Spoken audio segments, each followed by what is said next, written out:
I want to pick your brain as a former player, and you were very comfortable with announcing your retirement. You've told us that before. But you look at David Wright. We just found out last week he suffered yet another setback. He doesn't want to give this up.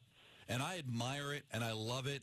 But at what point do you almost feel sorry for the guy, where I just don't see how this is ever going to bear fruit for him? I don't know. I don't think it's ever going to work out. So where do you stand on David Wright? Do you admire that he's given it that try, or at some point do you just want to look away because it just doesn't seem like it's working?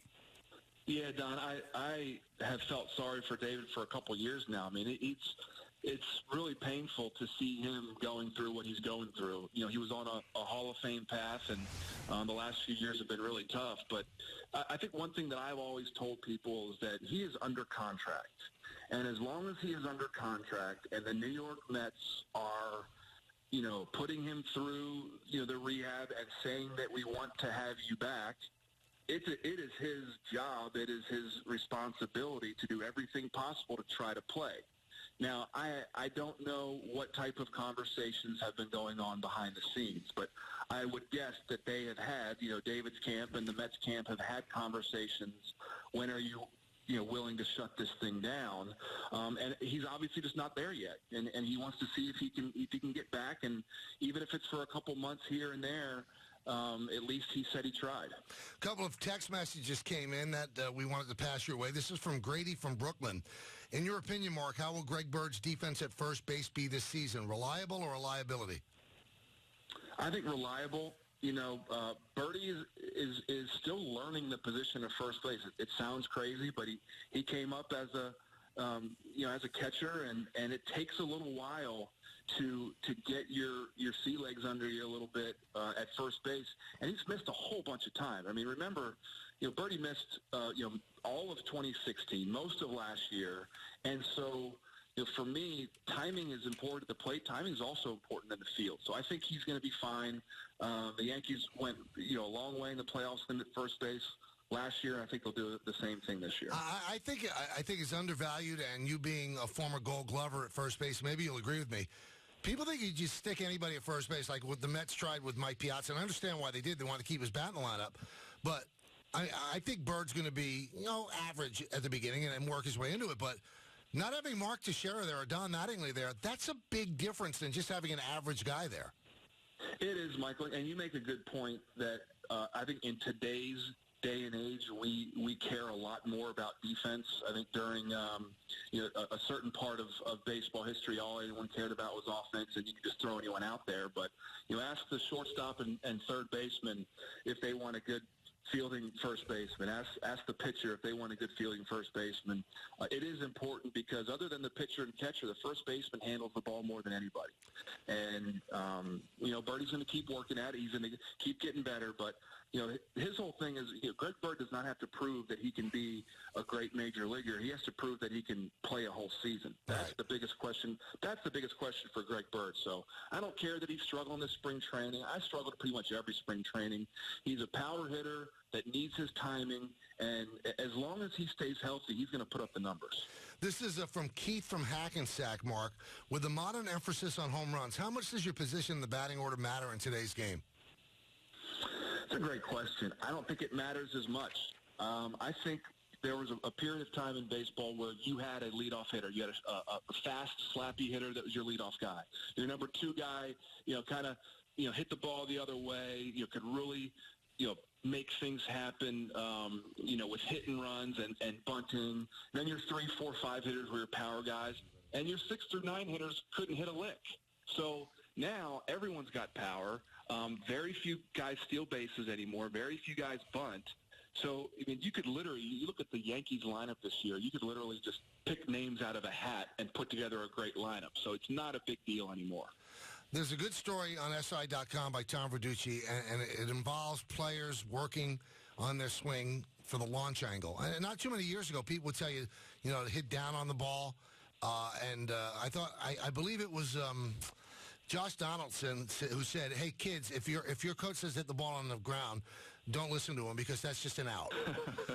But also with launch angle, and in Verducci's story, Mark, it said he recounted an at bat that Joey Gallo of Texas had 1-2 count. He didn't change his swing at all. And I'm wondering, in this day and age in baseball, Joey Gallo hit something like 40 home runs last year, but he hit 201 and has a truckload of home runs. Would you want that player on your team? Yeah, I mean, he's a perfect guy to hit down in the order, and you know what you're going to get. I mean, I look at, OPS to me is the most important stat that's out there right now. I still do not understand wins above replacement. I don't care.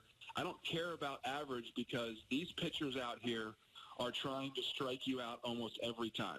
There's very few guys that are pitching to contact. So if you hit 200 and strike out a ton, you better walk a lot. And that's how you get your OPS up.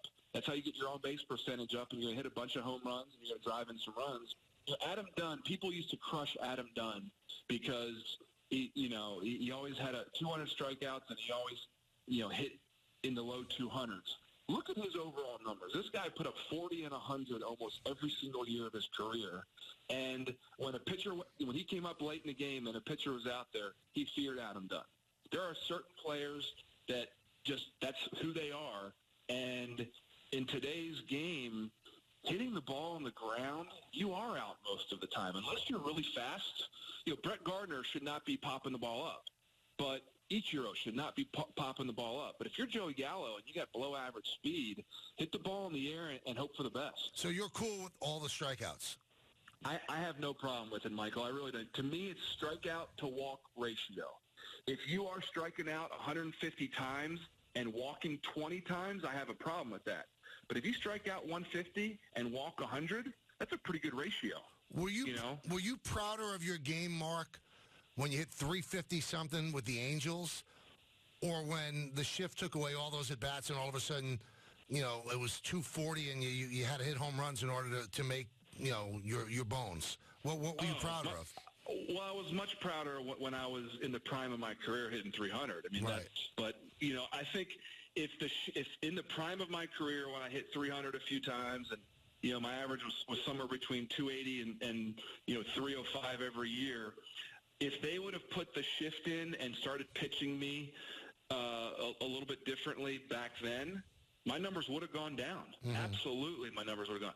The thing that is really tough about pitchers today is they're so good at commanding the inside part of the plate with cutters now. And when I came up, it was towards the middle to the end of the steroid era, and everyone basically said, don't throw these big guys inside because they'll hit it a mile. And now guys were pitching me away, and that was my strength. I got long arms. I had an uppercut swing, and when you threw me away, it was pitching my strength. That's how I could hit 300. As soon as teams started realizing they could bust me in and put a shift, and if I hit it hard on an inside fastball or inside slider or cutter, I would just hit it hard right into the shift. The light bulb went up and said, okay, that's how you get this guy out. I think you'll totally relate to me when I say this, Mark, that what I loved about outside pitches was you could swing without being completely scared of the ball. That's another thing. I will say this. I got hit more, and that's to this point, Michael, I got hit more than any switch hitter in big league history, hit by a pitch. You're up there for all-time hit by pitches, right? Yeah, because God bless you. Guys knew that, hey, Tex, middle away, he's going to punish you. We have to bust him in. And as a switch hitter, it's hard for a right-hander to hit a left-hander square or vice versa. But they were busting me in, and I got hit a bunch because they knew that's how to get me out. You just turned that into such a compliment for yourself. Oh, that's what is. What if it was just they just disliked you? They just wanted to pelt you with the ball. Everybody liked to shower.